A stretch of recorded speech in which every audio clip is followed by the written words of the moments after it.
So democracy does work. There was some guy years ago and he said if democracy worked they'd ban it.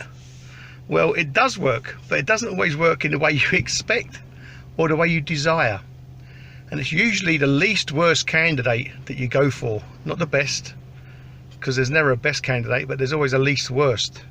It's June the 8th, 2017, it's election day. It's going to be a big day today. And I'm just off to vote. It's 10 o'clock in the morning.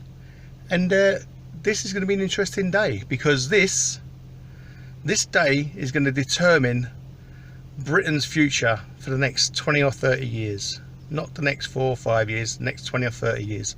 And it's going to affect everybody about us in Europe as well, and the Commonwealth. So this is a big historic day. Here we are, we're at the polling station. This is a tiny little village out in the countryside, rural countryside. But this is the place. These are the swing seats. These are where things can change rapidly. This is Cambridgeshire. A few people have got in already. This is it, the polling station. That's it. You can't film in a polling station, it's illegal. Well, that was that.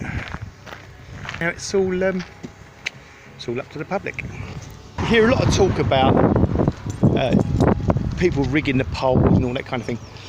There's a name for it. It's called gerrymandering, and it's illegal. If you get caught fiddling with the election, you can actually go to jail. If they find in America that Trump or the Russians or whoever was messing with the election process, someone could actually go to jail, which would be nice. Democracy, you know, a lot of people don't believe in it. A lot of people say it's just a myth and doesn't exist. Well, Brexit showed you that the public, when they're motivated, can actually do whatever they want.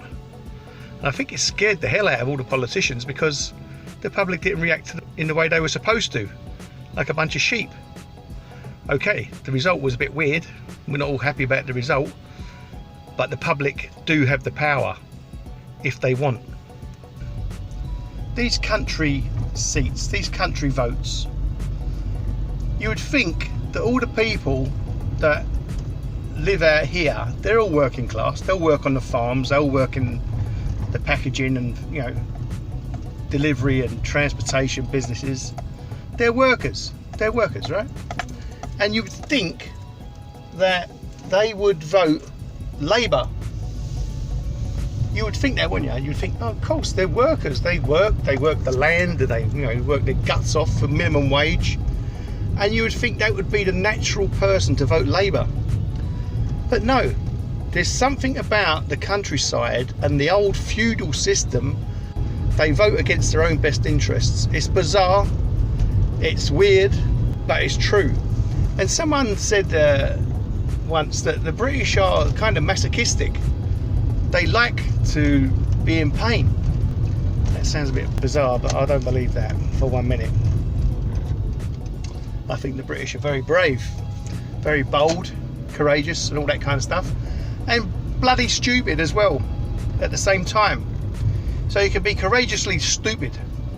Okay, yesterday was the general election in the UK, and depending on how you look at it, we've got either the worst outcome or the best outcome.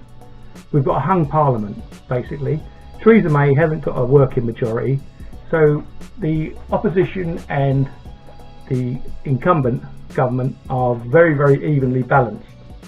Now, the good news about that is the Conservatives are not going to be able to push through the cuts that they wanted, because they're now going to be blocked.